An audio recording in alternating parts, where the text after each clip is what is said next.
आज हम छठी कक्षा का संस्कृत विषय का 10वां पाठ पढ़ रहे हैं। पाठ का नाम है कृषिका कर्मवीरा, अर्थात जो किसान हैं, जो खेतों में काम करते हैं, वो कितने कर्मवीर हैं, कितने कर्तव्यनिष्ठ हैं, हम इस पाठ के द्वारा इन श्लोकों के माध्यम से जानेंगे। पहला श्लोक देखिए। सूर्यस्त तप्तु मेघा वा वर्षन्तु विलुपम जलम कृषिका कृषिको नित्यम शेत कालो अपि कर्मटो। अनुवाद होगा कि चाहे सूर्य तपाए, सूर्य की तपन हो, या मेघ, वाह का अर्थ होगा या अथवा मेघा मतलब बादल, अत्यधिक विपुलम जलम का अर्थ होगा अत्यधिक जल के, वर्षंतु मतलब वर्षा करें। ये चाहे सूर्य का तप हो, चाहे सूर्य तपाए या बादल अत्यधिक बरसे, जो कृषिका और कृषिकों हैं, जो किसान और उसकी पत्नी हैं, वह नित्य, वह हमेशा शीत कालो अपि कर्मटो, सर्दी में भी अपने काम में लगे रहते हैं। चाहे गर्मी हो, चाहे बारिश हो, चाहे सर्दी हो, जो किसान और उसकी पत्नी हैं वह हमेशा अपने काम में, खेतों में लगे रहते हैं। दूसरा श्लोक देखिए। ग्रीष्मे शरीरम सववेदम शीतम शीते कंप्यमयम सदा हलेन चे कुदालेन तू क्षेत्राणि कर्षत। ग्रीष्म का अर्थ होगा कि गर्मी में, शरीरम स्वेदवेदम का अर्थ होगा शरीर पसीने से भरा हुआ होता है। स्वेद का अर्थ है पसीना, कि गर्मी में शरीर जो है वो पसीने से भरा होता है। और सर्दी में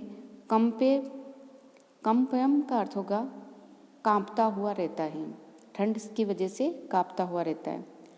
फिर भी हलेन कुदालेन तो मतलब वे दोनों, कौन? किसान और उसकी पत्नी, किंतु वे दोनों हल से अथवा कुदाल से खेतों को जोतते रहते हैं। अपने क्षेत्राणि कर्षत का अर्थ होगा खेतों को जोतते रहते हैं।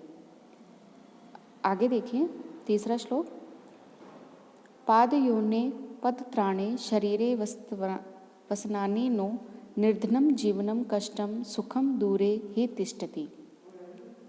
पादयोने, पादत्राणे का अर्थ होगा कि पैरों में जूते नहीं हैं और शरीर पर कपड़े भी नहीं हैं, निर्धन हैं, गरीब हैं, कष्ट रूपी उनका जीवन है, कष्ट में उनका जीवन है, सुख उनसे सदा दूर ही रहता है। जो किसान हैं उनके पैरों में जूते नहीं हैं, शरीर पर पर्याप्त वस्त्र भी नहीं है, निर्धन है, गरीब हैं, कष्ट में उनका जीवन है और जिनसे सुख जो वो दूर रहता है।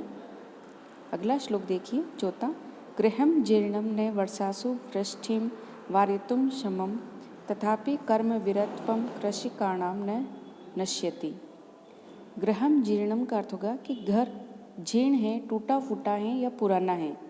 वर्षासु वृष्टिम, वर्षा के समय बारिश का पानी आने पर, घर के अंदर आने पर, वारितुम सक्षम का अर्थ है कि उसे पानी, बारिश के जल को रोकने में भी समर्थ नहीं है। तथापि कर्म वीरत्वम कृषिकाणाम न नश्यति, तो भी किसान की कर्म निष्ठा नष्ट नहीं होती, अर्थात वे कृषि के काम में ही लगे रहते हैं।